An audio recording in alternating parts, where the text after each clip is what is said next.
할렐루야, 샬롬. 7월 16일입니다. 매일 성경 본문에 따라서 시편은 다음에 계속해서 묵상하며 오늘부터 이사야서를 묵상하게 됩니다. 매일 성경 말씀 묵상 주님의 이름으로 시작합니다. 이사야 1장 1절부터 20절까지의 말씀입니다. 유다 왕 우시야와 요담과 아하스와 히스기야 시대에 아모스의 아들 이사야가 유다와 예루살렘에 관하여 본 계시라. 하늘이여 들으라, 땅이여 귀를 기울이라. 여호와께서 말씀하시기를 내가 자식을 양육하였거늘 그들이 나를 거역하였도다. 소는 그 임자를 알고 나귀는 그 주인의 구유를 알건만은 이스라엘은 알지 못하고 나의 백성은 깨닫지 못하는도다 하셨도다. 슬프다 범죄한 나라요 허물진 백성이요 행악의 종자요 행위가 부패한 자식이로다. 그들이 여호와를 버리며 이스라엘의 거룩하신 이를 만홀히 여겨 멀리하고 물러갔도다. 너희가 어찌하여 매를 더 맞으려고 패역을 거듭하느냐. 온 머리는 병들었고 온 마음은 피곤하였으며 발바닥에서 머리까지 성한 곳이 없이 상한 것과 터진 것과 새로 맞은 흔적뿐이거늘 그것을 짜며 싸매며 기름으로 부드럽게 함을 받지 못하였도다.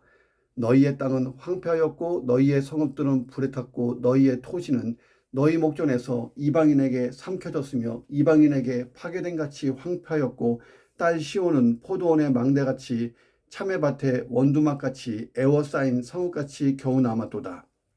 만군의 여호와께서 우리를 위하여 생존자를 조금 남겨두지 아니하셨다면 우리가 소돔과 같고 고모라 같았으리로다. 너희 소돔의 간원들아 여호와의 말씀을 들을지어다. 너희 고모라의 백성아 우리 하나님의 법에 귀를 기울일지어다. 여호와께서 말씀하시되 너희의 무수한 재물이 내게 무엇이 유익하뇨. 나는 순양의 번제와 살진 짐승의 기름에 배불렀고 나는 수송아지나 어린 양이나 순염소의 피를 기뻐하지 아니하노라. 너희가 내 앞에 보이러 오니 이것을 누가 너희에게 요구하였냐. 내 마당만 밟을 뿐이라. 헛된 재물을 다시 가져오지 말라. 분향은 내가 가증히 여기는 바요 월삭과 안식일과 대회로 모이는 것도 그러하니 성애와 아울러 악을 행하는 것을 내가 견디지 못하겠노라. 내 마음이 너희의 월삭과 정한 절기를 싫어하니 그것이 내게 무거운 짐이라. 내가 지기에 곤비하였느니라. 너희가 손을 펼 때에 내가 내 눈을 너희에게서 가리고 너희가 많이 기도할지라도 내가 듣지 아니하리니 이는 너희의 손에 피가 가득함이라. 너희는 스스로 씻으며 스스로 깨끗하게 하여 내 목전에서 너희 악한 행실을 버리며 행악을 그치고 선행을 배우며 정의를 구하며 학대받는 자를 도와주며 고아를 위하여 신원하며 과부를 위하여 변호하라 하셨느니라. 여호와께서 말씀하시되 오라 우리가 서로 변론하자. 너희의 죄가 주홍 같을지라도 눈과 같이 희어질 것이요 진홍같이 붉을지라도 양털같이 희게 되리니 너희가 즐겨 순종하면 땅의 아름다운 소산을 먹을 것이요 너희가 거절하여 배반하면 칼에 삼켜지리라. 여호와의 입의 말씀이니라. 아멘. 자, 이사야서를 오늘부터 묵상합니다. 자, 이사야 선지자는 남왕국 유다의 왕들이 쭉 지나갈 때 길게 활동했던 선지자예요. 우시야 왕, 요담 왕, 아하스 왕, 히스기야 왕. 이거 기억하셔야 됩니다. 우시야, 요담, 아하스, 히스기야. 예.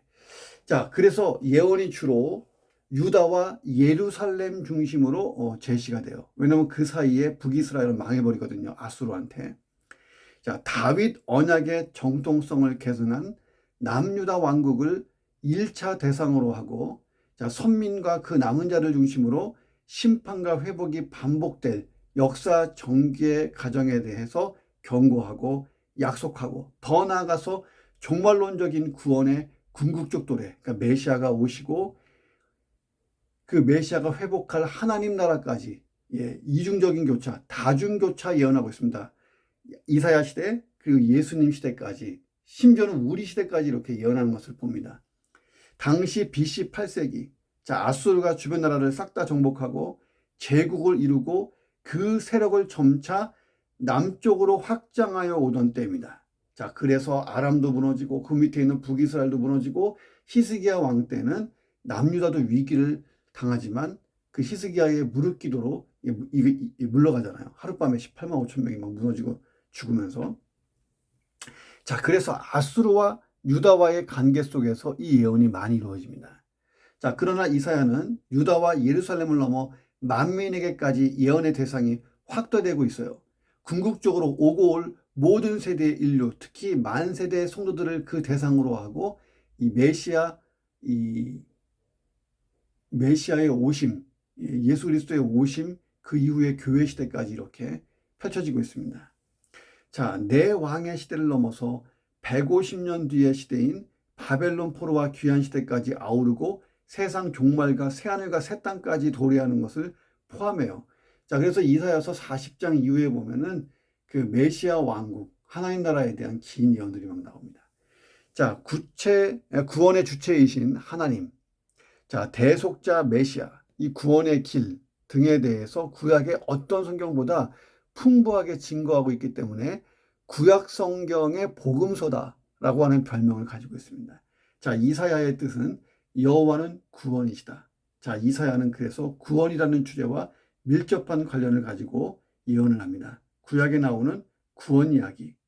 자, 이 구원이란 단어가 구약에 33개가 나오는데 26개가 다 이사야서에 집중되어 있다는 거예요. 자, 이사야서는 1장 2절부터 35장 10절까지, 36장에서 39장까지, 40장부터 66장까지 이렇게 3부로 구성되어 있습니다.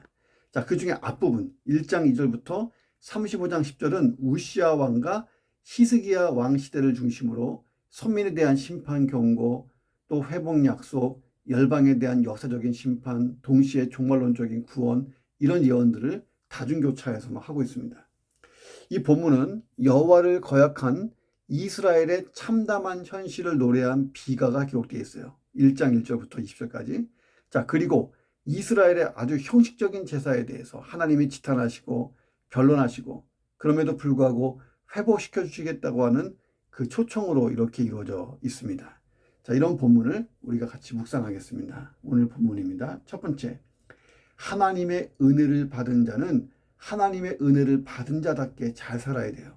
이스라엘은 하나님의 택하신 민족이잖아요. 성경에서 제사장 나라, 거룩한 백성, 하나님의 자녀라고 불렸습니다. 자, 그런데 4절에 보니까 이 나라를 하나님이 뭐라고 부르고 있어요? 범죄한 나라요, 허물진 백성이요, 행악의 종자요, 행위가 부패한 자식이다. 이렇게 나와요. 자, 이사야 시대에 유다가 타락할 대로 타락한 모습이에요. 자, 제사장 나라, 거룩한 나라, 하나님의 자녀가 범죄한 나라, 허물진 백성, 행악의 종자, 행위가 부패한 자식이라고 비유돼요. 유다 사람들은 선지자의 이런 선언에 대해서 우리가 왜요? 아니요? 이렇게 강변하고 싶었을 거예요. 행악의 종자라는 것은 그들의 행악이 조상들로부터 시작돼서 지금까지 이어져 내려왔다는 뜻이고, 유다의 조상은 보세요. 출애굽한 이스라엘 백성들이었어요. 그들이 광야에서 행한 일들을 보면 하나님의 놀라운 은혜를 받고 애굽에서 구원받아서 포로의 그 애굽의 종살이에서 풀려나고, 자, 광야에서 수많은 기적을 보고 하나님의 은혜로 만나를 먹고, 바위에서 터진 생수를 먹고. 자, 근데 그들이 뭐 했어요? 번번이 하나님을 불신하죠. 하나님을 원망하죠. 하나님 말씀을 거역했죠. 심지어 하나님을 배신하고 우상 숭배까지 했던 게 광야 생활이에요. 자, 그런데 그 후손들이 조상들의 행실을 본받고 그대로 행했다. 이 행악의 종자들아, 이랬던 거예요. 자, 범죄한 나라, 허물진 백성, 부패한 자식들이 된 게 지금 이사야 시대의 유다의 모습이었어요. 자, 그들은 성민, 곧 거룩한 백성이라는 이름은 가지고 있는데 그 이름에 무관하게, 엉뚱하게 살아간 사람들이에요. 하나님의 은혜를 받은 자답게 살지 못했다는 거예요. 선민이 선민 같지 않은 거예요. 하나님의 탄식을 들어봐요. 내가 자식을 양육했는데 그 자식이 나를 거역하네. 소도 그 임자를 알고 나귀는 그 주인의 구유도 알고 그러는데 이스라엘은 나를 알지 못하고 내 백성은 깨닫지도 못하네. 얼마나 답답하니까 이렇게 비유하십니까? 자, 우리도 역시 하나님의 놀라운 은혜와 사랑을 입은 사람들이죠. 허물과 죄로 죽은 우리들, 죄에 노예된 우리들, 그래서 죄의 결과 하나님과 분리되는 영적 사망, 결국은 지옥에 떨어질 멸망의 존재들. 그런데 하나님이 무조건적인 은혜로 저와 여러분을 택하시고 구원하신 거예요. 이 구원의 기초를 마련하기 위해서 하나님은 독생자이신 예수 그리스도를 이 땅에 보내서 십자가에서 대속의 죽음을 죽게 하셨어요. 또 매일 우리가 바른 길로 온전한 길로 구원의 길을 걷도록 성령님을 이 땅에 보내심으로 성령의 거룩한 인도하심을 받아 우리가 살아갈 수 있도록 은혜를 베푸십니다. 아울러 우리를 구원하신 우리 주님이 우리가 장차 들어갈 천국에 우리의 처소를 예배하고 계시고 지금도 하나님 보좌 우편에서 우리를 위해 중보기도를 우리 예수님이 드리고 있어요. 얼마나 크신 놀라운 은혜냐는 거예요. 자, 그러나 우리가 아무리 하나님의 크신 은혜를 받았다고 해도 우리가 가진 이 성도라는 이름이 아무리 보배롭다고 해도 그것을 스스로 지키려는 절실한 노력, 그리고 본래 죄로 죽은 자신의 본성을 깨닫고 이것을 죄성, 나의 이 죄짓고 싶은 욕망을 쳐서 복종시키는 노력 없다면 우리 역시 구원받은 사람은 맞는데 하나님의 자녀인 것은 맞는데 하는 행동을 보면 행악의 종자같이 전락할 수 있다 하는 것을 우리가 깨닫습니다. 하나님의 은혜를 받았으면 은혜 받은 자답게 잘 살아야 돼요. 자, 오늘도 하나님의 자녀요, 그리스도인요, 은혜를 입은 자요, 늘 울어도 다 갚을 수 없는 그 은혜를 입은 자로 감사하며 정말 하나님의 자녀답게, 정말 그리스도인답게, 성도답게 하루를 살아보시기를 주의 이름으로 축원합니다. 두 번째, 이 범죄의 유익은 잠시고 그러나 그 고통은 오랫동안이다. 자, 5절부터 9절 보면 당시 유다가 처한 실상을 적나라하게 기록하고 있습니다.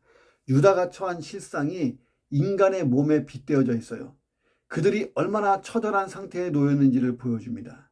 온 머리는 병들었죠. 온 마음은 피곤하죠. 발바닥에서 머리까지 성한 곳이 없죠. 상하고 터졌죠. 늘 얻어터진 새로 맞은 흔적뿐이죠. 자, 이건 뭐 거의 초토화된 거예요, 몸이. 자, 그런데 그것을 짜고 싸매고 기름을 부드럽게 발라주고 자, 치유를 받지 못하고 있다는 거예요. 또 유다의 땅이 황폐하고 성읍들은 불에 타고 토지는 이방인들에게 뺏기고 파괴되고 자, 그 결과 8절 보니까 딸 시온은 포도원의 망대같이 참외밭에 원두막같이 에워싸인 성읍같이 겨우 남았다. 자, 예루살렘만 홀로 남았다. 자, 이것을 암시로 비춰볼 때 히스기야 시대 때 아수르의 사내립이 침공해서 발생한 사건으로 추정되죠. 당시 유다의 상황이 처절함 그 자체였다는 거예요. 자, 그런데 왜 이런 일이 발생했냐는 거예요. 자, 히스기야의 아버지가 있는데 아하스 왕 때문이에요.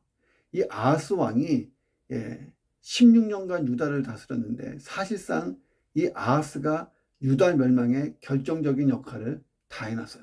우상 숭배도 모자라서 인신제사를 시작한 왕이 이 아하스. 아주 극악하기로 소문난 몰렉을 숭배했어요. 자, 성전문을 폐쇄하고 여호와에 대한 예배를 폐하고 성전의 제단 옆에 우상의 제단을 세워서 우상에게 제사를 드렸어요. 그러니까 악의 극단을 달린 왕이 아하스예요. 이름도 아하스야. 아하스는 이 죄의 매력 때문에 그렇게 했죠. 자, 그는 실제로 아수르를 의지했습니다. 하나님 대신에. 자, 아람과 북이스라엘의 연합군이 침공할 때에 아수르를 의지하고 아수르가 지켜줘서 유다를 건져내요. 자, 우상을 의지해서 어려움을 극복해 보려고 아수르의 우상을 또 다 가지고 들어왔어요. 자, 일정 기간 그의 생각대로 결과가 나오는 것 같아 좋았어요. 그런데 제 유익은 껍데기일 뿐이에요. 잠시 유익을 주더니 치명적인 해악으로 돌아오죠. 자, 아수르가 아하스 시대 때부터 유다를 먹으려고 짓누르기 시작하고 이게 극에 달할 때가 언제냐면 히스기야 시대예요. 자, 히스기야의 간절한 기도, 하나님의 어떤 다윗의 언약을 기초한 긍휼, 이거 없었으면 유다는 역사가 아수르 시대 때 끝났어요. 자, 그런데 하나님이 그때 건져주시고 바벨론이 융성할 때까지 유다를 참고 보신 거예요. 그런데 끝내는 회복 못하죠. 자, 하나님의 긍휼을 보세요. 만군의 여호와께서 우리를 위하여 생존자를 조금 남겨두지 아니하셨다면 우리가 소돔 같고 고모라 같았을 것이다. 자, 유다는 나라 전체가 이방 군대에 의해서 짓밟히고 황폐되고 예루살렘만 남았어요. 히스기야 왕 시대 때. 자, 예루살렘이 다른 도시들보다 거룩했기 때문에 예루살렘만 남은 것은 아니에요. 이사야가 얘기해요. 너희 소돔의 간원들아, 고모라의 백성아, 이렇게 부르면서 예루살렘을 소돔과 고모라에 비유합니다. 이 소돔이나 고모라나 예루살렘이나 도찐개찐 하나님의 긍휼의 은혜 때문에 예루살렘이 그래도 남겨진 거예요. 히스기야의 기도를 들으시고 하나님께서 예루살렘에 당신의 이름을 두시기로 한 그 약속을 하나님 스스로 지키신 거예요. 당시 사나립 아수르 군대는요, 예루살렘을 포위하고 이제 함락은 시간 문제예요. 예루살렘 같은 성을 무너뜨리는 게 뭐 한두 번인가요? 아수르가. 아무리 예루살렘이 견고한 요새라 해도 이때 쳐들어온 18만 5천 명은요, 아수르의 특수부대예요. 우리나라의 특전사나 뭐 UDT 이런 애들이 온 거예요. 어떻게 이겨요? 자, 그런데 하나님이 하룻밤에 이 18만 5천 명을 정리하시잖아요. 자, 오래 참으시고 기회를 주시는 하나님을 찬양하는 거예요. 자, 오늘도 나를 정결하게 하고 죄의 흔적은 지워야 돼요. 이 죄는 순간 즐겁지만 그가 가지고 오는 고통은요, 끝도 없다는 거예요. 자, 세 번째, 진실한 신앙은 경건의 모양이 아니고 경건의 실천까지가 진실한 신앙이에요. 소돔과 고모라는 의인 10명이 없어서 멸망한 도시예요. 예루살렘 거주민들에게 이 소돔아, 이 고모라야 이렇게 말하는 것은 그들 입장에서 정말 열받을 일이에요. 당시 유다는 그래도 다윗 언약의 정통성을 계승한 나라죠. 북이스라엘과 달리 하나님의 선민이라고 하는 대단한 자부심이 유다에게는 있었어요. 그들은 나름대로 종교적인 의무도 충실히 이행하고 있었습니다. 11절에 보니까 그들이 무수한 제물을 하나님께 드렸어요. 순양과 살진 짐승, 수송아지와 어린 양, 순염소까지 다 드렸어요. 13절, 14절에 보니까 월삭, 안식일, 대회 등등 각종 절기도 열심히 지켰어요. 자, 이 정도면 유다 사람들은 참으로 경건한 백성처럼 보이잖아요. 그런데 이사야가 하나님 말씀을 전하는데 야, 이 소돔의 관원들아, 야, 이 고모라 백성아 이렇게 빗대는 거니까 얼마나 화가 날 만해요. 종교적인 행위를 그렇게 열심히 했는데. 자, 그런데 그들의 실상이 어떠냐는 거예요. 15절에 보니까 그들의 손에 피가 가득해. 자, 제사 드리면서 손에 피가 묻은 게 아니고 악행을 많이 했다라고 하는 표시예요. 21, 22, 23절에 보면 그들은 창기 같고 살인자들이고 도적과 짝하고 뇌물을 사랑하고 이 사례비 받고 그 사람을 위해서 뭔가 해주고 그들은 온갖 악을 다 행하고 난 다음에 종교적인 행위를 열심히 해요. 자, 그래서 열심히 제사를 드리고 하나님과 퉁치려고 그러는 거예요. 하나님, 죄를 제가 좀 졌는데 이 예물 받고 그 죄 없는 걸로 하세요. 이렇게 자신들을 경건한 척, 거룩한 척 가장한 거예요. 자, 사람은 경건의 능력은 가지지 못해도 경건의 모양은 얼마든지 갖출 수 있죠. 열심히 예배드리는 모습, 교회 꼬박꼬박 오는 모습, 성경 읽는 모습 얼마든지 보여줄 수 있어요. 그런데 경건의 모양 이상 경건의 능력이 있어야 하나님께 인정받는 거예요.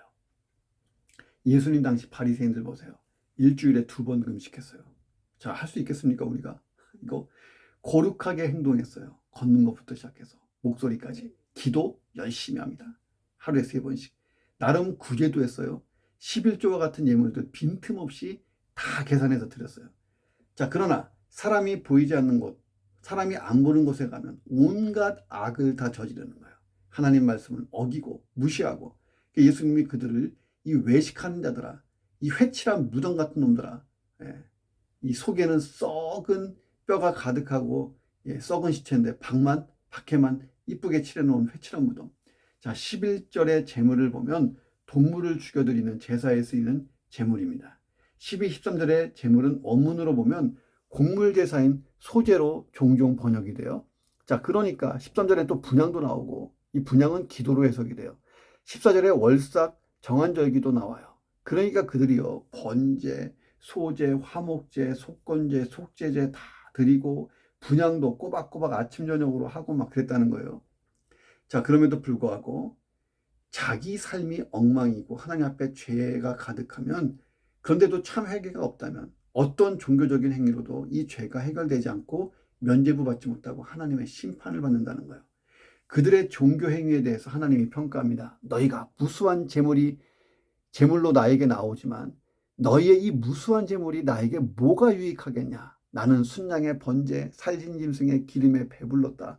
나는 숫송아지, 어린 양, 순염소의 피 안 기쁘다. 너희가 내 앞에 보이러 오는데 이거 누가 너희에게 요구했냐? 너희 만족이지. 내 마당만 밟고 가는 놈들아. 헛된 재물 다시 가지고 오지 마. 분향은 내가 아주 가지기 여기고 월삭과 안식일 대회로 모이는 것, 그것도 내가 싫어해. 그러니 성회와 아울러 악을 행하는 것이 내가 견디지 못하겠다. 내 마음이 너희 월삭과 정한 절기를 싫어하니 그것이 내게 무거운 짐이야. 내가 지기에 곤비해. 너희가 손을 펴도 내가 이제 내 눈을 그냥 가릴라 그래. 너희가 많이 기도해도 내가 안 들을 거야. 이유가 뭐예요? 너희 손에 피가 가득하다. 그러니까 죄악된 삶을 그대로 가지고 나와서 번지르한 예배 제사 아무 의미 없다는 것입니다. 그들의 종교행위가 곧 죄를 짓는 일이 돼버렸어요. 이게 얼마나 끔찍해요. 와서 예배 드리면 드릴수록, 제사를 하면 할수록 죄는 더 커지는 거예요. 예, 가증하기 때문에. 하나님은 제물을 받으시기 전에 먼저 사람을 보시죠. 가인과 아벨의 제사를 보세요. 예. 아벨과 그 제사는 받으시나 가인도 그 제사도 안 받아요. 자, 그리고 그들의 기도는 응답도 안 돼요. 자, 피 흘린 손으로 드리는 기도 응답이 안 돼요. 죄악이 그들과 하나님 사이를 가로막습니다. 자, 오늘 내 삶이 경건의 모양이 아니고 경건의 능력이 있는, 경건의 실천이 있는 그런 삶이 돼서 하나님의 인정받는 인생 되기를 주의 이름으로 축원합니다. 넷째로, 진정한 회개는 악을 버리는 것 플러스 적극적으로 선을 행하는 것입니다. 자, 유다 백성의 손에 피가 가득하다는 것은 죄악으로 인해서 부정할 대로 부정해졌다는 거예요. 자, 그래서 하나님께서는 스스로 씻으며 깨끗하라 이렇게 말씀하십니다. 자, 회개의 소극적 의미는 악한 행실을 버리고 행악을 그치는 거예요. 그런데 진정으로 회개한 사람은 적극적인 측면이 나와요.